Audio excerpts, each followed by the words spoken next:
God's blessings to everyone. God's blessings to everyone.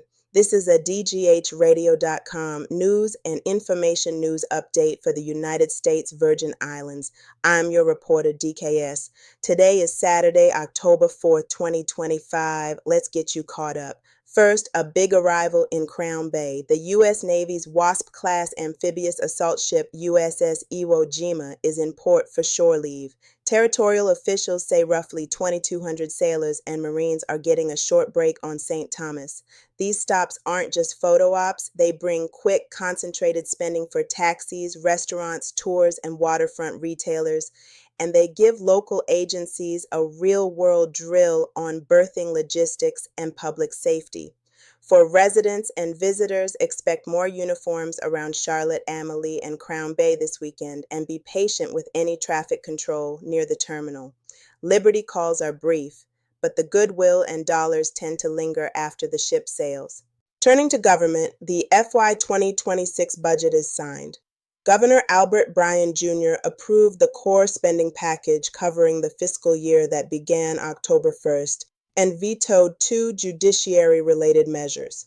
The approval means agencies can move from close out to execution, releasing allotments, scheduling procurement, and filling critical vacancies, while the vetoes return specific policy items to lawmakers for possible revision or override debate.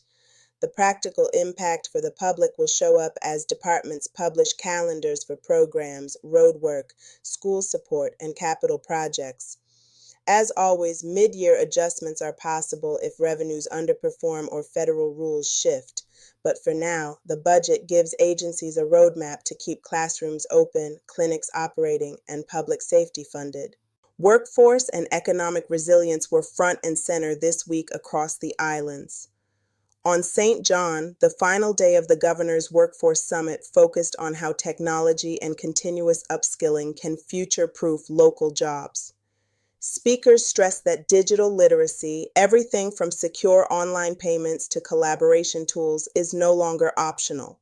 They called for short, stackable trainings that help adult learners, recent grads, and career changers move quickly into open roles. The message was consistent: pair soft skills like reliability and customer service with practical software proficiency and basic cyber awareness, and wages will follow skills. Tourism leaders on St. Thomas picked up that thread at a Future of Tourism panel, making the case that the guest journey now starts on a phone and never really leaves it. Businesses that invest in reliable Wi-Fi, accurate real-time inventory, fast responses to reviews, and secure digital payments are winning the bookings. Trainers push back on fears that automation kills jobs, arguing it often creates new roles in content, revenue management, and guest communications. The bottom line for the hospitality sector: keep the human warmth, but raise the digital game so visitors get seamless service without losing the Virgin Islands' authentic feel. The maritime economy, one of the territory's historic engines, got its own checkup at the summit. Industry executives, educators, and officials outlined what it will take to grow: licensed captains, marine mechanics, and service teams, cleaner harbors and modern marinas, and a smoother regulatory runway.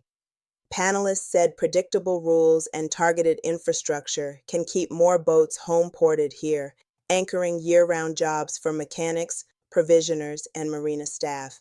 They also underscored a simple truth: training only pays off if graduates enter a market ready to absorb them, so permitting, moorings, and maintenance capacity must keep pace. Food security and local agriculture also advanced this week. The Food and Farm Council scheduled town halls next week, one each on St. Thomas, St. Croix, and St. John, to brief the public on the official agriculture plan, share progress, and take community input. Expect updates on increasing local production, building cold chain capacity, and lowering transportation and storage costs that hit farmers and fishers especially hard on islands. If you can't attend in person, materials will be available afterward. Organizers emphasize that comments on zoning, permitting, and use of public lands will influence which projects get scarce dollars first. Related to that, a long-requested water investment broke ground in Bordeaux on St. Thomas. Two 100,000-gallon cisterns designed to give farmers a stable irrigation supply. Reliable water lets growers plan plantings, stagger harvests, and install drip systems that conserve supply, moving from rationing to real production. Officials say site prep and connections to distribution lines are underway, with community groups involved in oversight to match the build to local needs.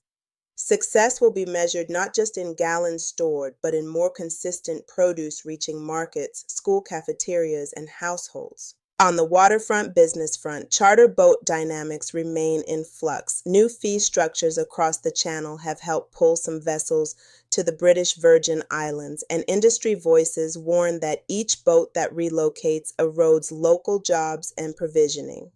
Territory leaders and marine operators are urging clearer rules, more repair capacity, and targeted marina upgrades to retain fleets without sacrificing enforcement. The stakes are real. When boats live here, not just visit, paychecks ripple to dock hands, mechanics, fuel docks, and food suppliers. In labor news that helps the back office work better, the Virgin Islands Department of Labor says it's off the federal high-risk list after years of added oversight.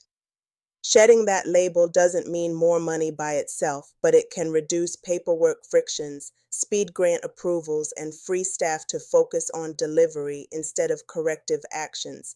Employers and training providers should watch whether reimbursements and program launches move faster over the next few months. If they do, more residents can get into short course training and on-the-job placements without administrative delays. A quick safety note for beachgoers and boaters. Forecasters say a powerful long-period swell will keep surf elevated and rip current risk high along northern beaches through early next week, with west-facing shores on St. Croix also seeing impacts. Small craft advisories and high rip current risk statements are in effect as conditions evolve. Lifeguards and emergency managers advise, heed posted warnings, avoid rocks and piers, never turn your back on the ocean, and if you get caught in a rip current, swim parallel to shore until the pull eases, then angle back in. When in doubt, choose more protected bays and check local updates before heading out. On St. Thomas, plan for traffic restrictions today connected to funeral services for Giovanni Sasso. The Virgin Islands Police Department will manage intermittent closures around the Blyden Memorial Chapel and along the procession route to ensure safety and crowd control. If you're driving near the service, expect delays, follow the officer's instructions, and consider alternate routes. VIPD, that's the Virgin Islands Police Department, is also asking for the public's help after an armed robbery was reported in Anna's Retreat. A driver was blocked by another vehicle and robbed at gunpoint. If you saw anything or have camera footage from the area, contact detectives or submit an anonymous tip through Crime Stoppers. Community information often makes the difference in closing cases like this. And on St. Croix, teens are taking the stage to confront gun violence.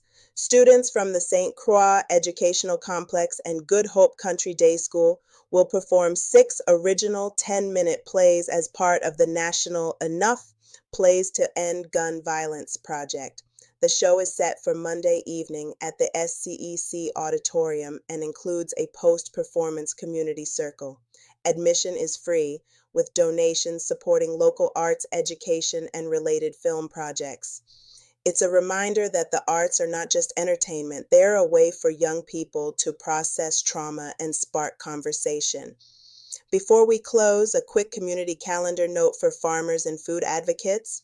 Those Food and Farm Council town halls are slated for this coming Monday, Wednesday, and Friday, St. Thomas, St. Croix, then St. John, generally in the early evening for working families. Check postings at the venues and online calendars if you plan to attend or tune in virtually. What is your opinion on this news report? We'd like to know, and so we want to hear from you. Send us a text with your comments at 1-315-898-1449. We'll read them on the air, but won't use your name unless you expressly permit us to do so. That's your DGHradio.com news and information news update for the United States Virgin Islands. I'm your reporter, DKS, signing off for DGHradio.com. Remember DKS and DGH. Together we dream kindly, speak deeply, and give hope, because on DGHradio.com, the news never sleeps. Goodbye for now. Ciao.